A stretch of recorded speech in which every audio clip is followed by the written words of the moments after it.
So I spent all morning cleaning out the shed, so today is finally the day that I'm going to go through all this stuff, separate everything. I might even pull the plastic since they're half out already. Basically go full race car with this thing for now so we can get to the floors and make an assessment on what else is rough on this car. I don't know if I'll pull the whole carpet out. The carpet just stops right at the bottom of the seat there. But the front I'll probably leave in a drivable state for now, but I want to go through all this and just make an assessment on what kind of rust repair is going to be needed on the floor in the back here and everything. Dad was telling me that underneath that underneath the subwoofer where the spare tire is, it was taking on water at one point, and it's been sitting for 3 years. So if it was taking on water at all back then, chances are it ended up taking on water at some point in those 3 years. So we'll check that too. But first, I got to get all this stuff out of here.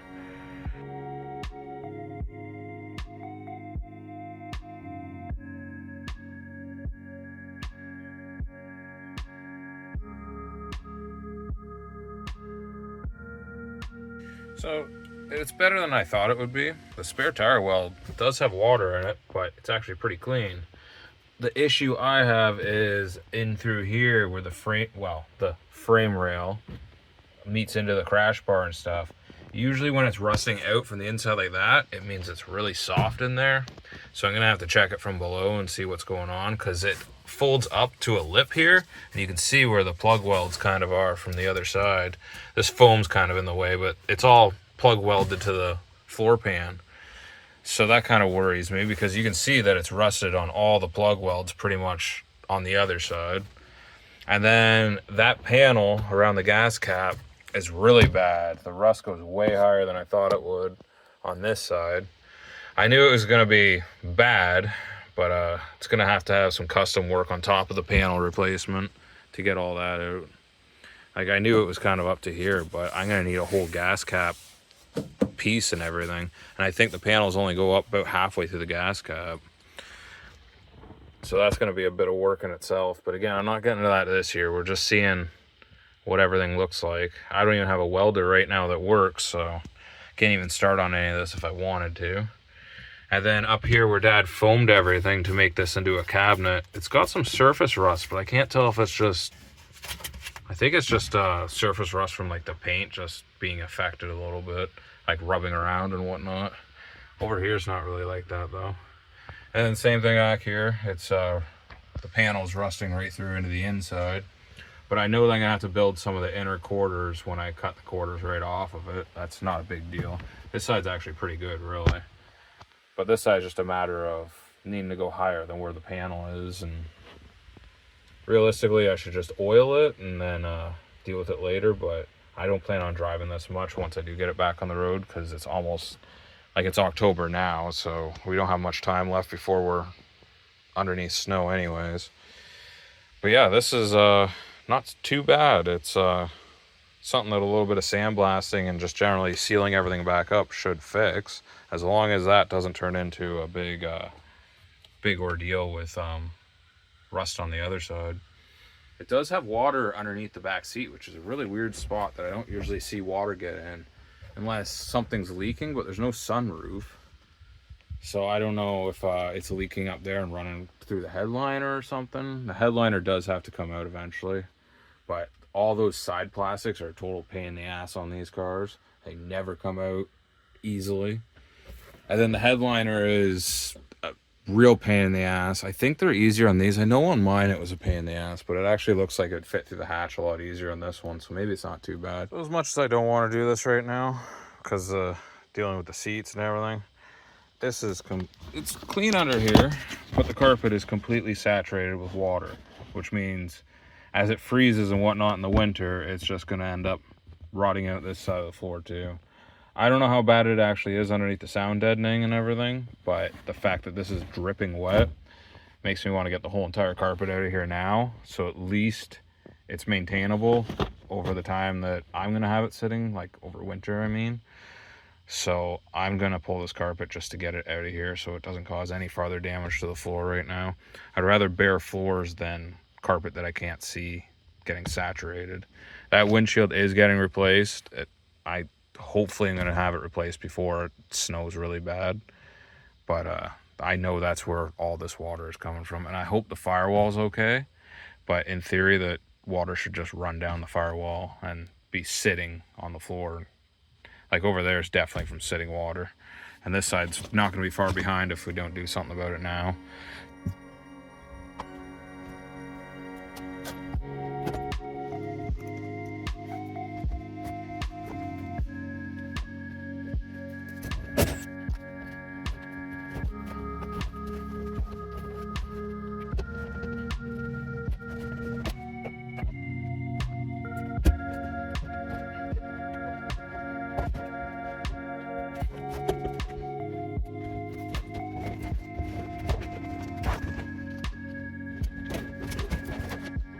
Yeah, it's as I feared.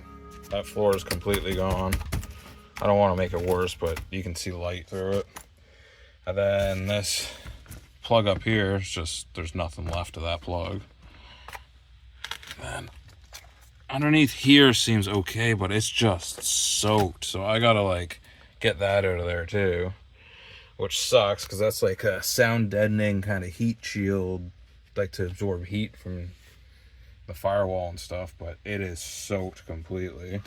And then the worst of it is I was hoping not, but back here it's about the same. It's starting to let go completely, which sucks because that's where the seat mounts. And when that starts falling through the floor, that's when we get into really big repairs for the floor work. But yeah, it's nothing I haven't dealt with before, but it's going to be hard to find either a floor pan, or we're probably more than likely going to be making a floor pan out of it, which is always a huge pain in the ass. I'll probably remove this brace and do front to back floor at this rate with how bad it is, because you can't get underneath here like at all. And this just goes into here. The one thing actually I haven't checked is, where is it? Right here. Okay, that's clean. Sometimes these start rotting away inside the rocker. I assume the rocker's pretty decent underneath the skirt in this area, but I've seen them rot away and the seatbelt actually starts ripping out, and that's a big problem because the whole car comes down through the pillar, and basically the support, if you ever rolled the car over, is all right in here. So when that starts rotting out, you have some really serious structural issues. But that's clean, so floor work is never fun one way or another. That side seems okay. So like I said, that's why I want to get the carpet out. I want to keep that side at least decent. Less work the better, obviously. But yeah, she's gutted now. In there it's wet, but it's not rusted through. But yeah, I got to get that sound deadening out of there. I'll probably never put it back as much as you should, but it takes on so much damn water, and I had a horrible feeling that with all the water that's probably coming through that windshield over the years, that would just be saturated too. So I'm gonna get in there and try to remove it as nice as I can so I can put it back, but if more than once I've had them rip all the shit and just come out in pieces. So also, center console. If you're watching this video trying to do this stuff the right way, don't do it how I did.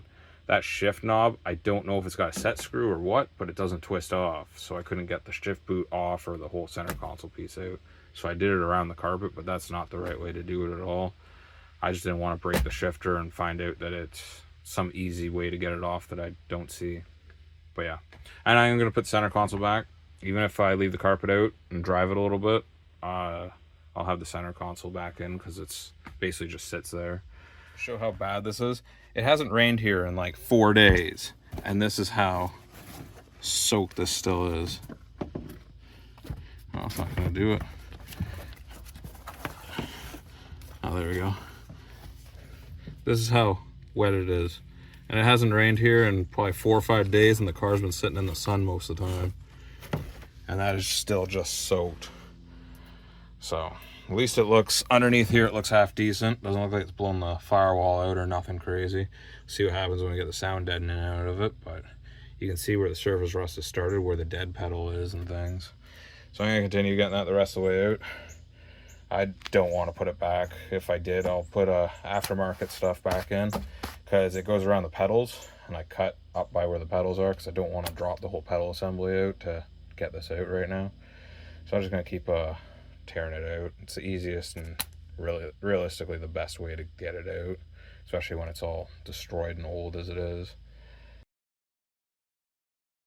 This is the passenger side. I don't even think it's leaking there. It's just so much water just carries across the whole bottom of it and sits there for so long. That stuff you can't even really like burn when it's soaked like that. But I knew something else is gonna rear its ugly head. And a whole bunch more rust on the, I don't know what you call it, transmission tunnel, I guess technically, but all it's really in a front wheel drive car is just a shifter. But yeah, it's transmission tunnel, we'll call it that. So that's gonna be fun. The whole dash is gonna have to come out when I cut around to actually doing a bunch of this. More than likely anyways. All the sound deadening is gonna come out. And yeah, it's gonna be back at this state at one point. I'm gonna put the seats back in it, so at least it's drivable.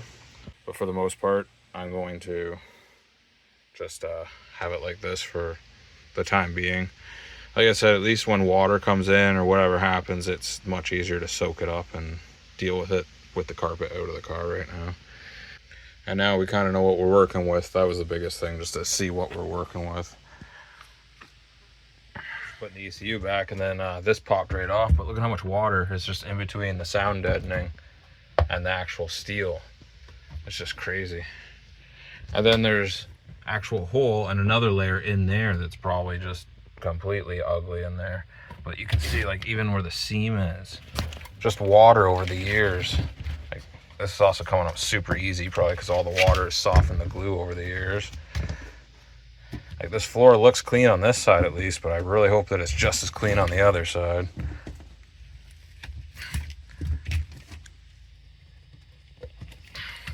Just full of water. Like, I am soaked. But that's why I'm here. Try to save it. It's a little late, but better late than never. I'll paint all that just so it's not factory primer once it dries out and everything. But still, it just, all that just peeled off like nothing. I want to go through and do all the sound deadening, but I'd rather, if someone's in here, like if we drive it or whatever, rather feet be on the sound deadening right now instead of bare metal. Well, instead of metal and paint. So when we get to actually doing all of it, I'll try to get dried ice, and honestly, I think it'll probably mostly just pop right out like nothing. Yeah, it's pretty loose. Definitely all the adhesives gone on it. I'm gonna end up sitting here and doing this all day if I don't stop. I have to stop myself, it's so addicting. But yeah, that's crazy. It's literally just dripping as it's popping off. Back in, center's just kind of sitting there right now. I smeared everything a little bit of anti-seize just where the brackets sit, so it doesn't scratch or cause any more rust, and hopefully just keeps what's there down to a minimum right now, just so there's a barrier between the two metals. Yeah, I'm just gonna throw the seat back in. There's no point in recording the seats going back in.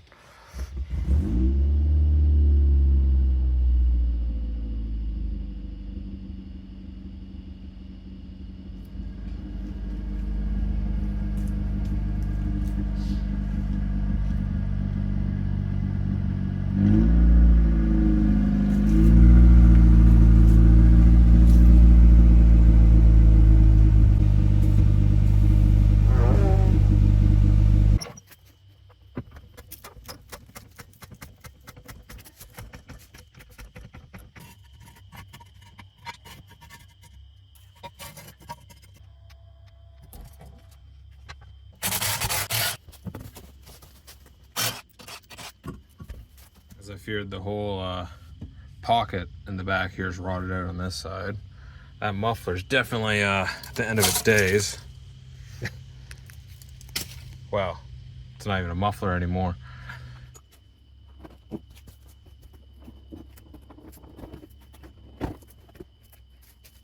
Well, there's that clean crash bar that's probably off that SI, because it looks like it's black. Yeah, it's off that SI. But there's a lot of little things that I'm worried about. Like, there's a hole right through where that tacks together. Pretty much everywhere there's plug welds over time has opened up in here. So a complete thing that, like, crash bars have to come off and be completely sandblasted pretty much under here. Even the shipping hook and tow hook, or whatever people want to call it, it's getting pretty ugly. It's not too bad though, at least from here. It's unfortunate though that the wing pocket area is just completely gone. But that's just sheet metal. That's not the end of the world with all the other things we gotta do. That's interesting though. So we gotta get that out of there. The mid pipe's okay, but that elbow's getting pretty crusty. It's enough for me to use it though. I gotta find a way to put the cat and front section from the manifold back into it. I'm mostly disappointed is the inside rocker's getting really rough on it. I'm surprised it's even holding the jack stand, honestly. And then the whole frame rail, as I feared from the other side, is getting soft. So I'm gonna have to see what's left of it when I get into this next year. And then over here is getting pretty much the same. A lot of it looks like surface rust, but if you push on it, it's definitely at least the first layer of metal completely gone out of it. So I know I'm gonna be cutting into some of this stuff one way or another back here. Gas tank's gonna have to probably come down, but it's surprisingly the cleanest thing under here, aside from the filler neck being half rotted out of it. And as you can see, the gas cap on the other side is just as bad as the outside, so all this has just got to go. It's definitely going to be a pretty big project though, but once it's done, hopefully it'll never happen again, because I don't plan on winter driving this or anything after all this. But yeah, there's a lot of little things that turn into big things. Like, you think that it's simple to just throw a piece of metal in one place and then you're there all day shaping 3 other things before you even get to the original thing you came for. But yeah, I wanna keep working away. I'm gonna service the brakes, and I'm not sure what else. But I'm gonna just go over everything and make it road legal. I'm getting this muffler off of here one way or another. Not sure exactly what I'm gonna do for a muffler right now, but get that out of here at least before it falls off on the road.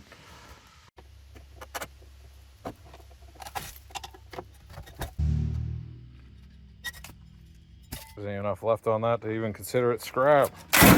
That was a good tip though. I'll probably keep it around for 10-15 years just on the sense of maybe using that tip for something someday. Once again, the video spilled on to be way too long, but the whole interior stripped out of it. We were underneath it. We know what rust we're gonna have to deal with next year. Stick around for the next video though. The next video, a lot of stuff's gonna happen. Basically, the brakes, I've already started on it a bit, but brakes have now been serviced, and there's gonna be a lot of cutting and hacking, and it's gonna involve zip ties and all kinds of crap. So, and then a big thing's gonna happen to the car that's I'm super excited about, for the sake of just being unexpected, put it that way. The next video, it should definitely be driving down the road, and I do have to build that exhaust, so hopefully next video has exhaust done in it too. But yeah, that's kind of where we're at for stripping out this interior. It's not too bad, but it's not too great, and this thing is drivable. So yeah, there's a sneak peek on the next episode right there, basically. But yeah, no, it's this video has gotten up there, and if I add all this stuff I'm doing right now, it's going to be like an hour-long video. So I'd rather just release something for this week, and then next week we will have the next set of things to do. So I'm sorry if this video is a little boring. Again, I don't plan things out that much, so some videos aren't as exciting as others, but I hope you stick around to see what's next, because like I said, things are definitely, it's going to be back on the road soon. It's going to have its wheels back on. It's going to start looking like kind of like how it used to anyway. So but yeah, like, subscribe, comment, whatever you want.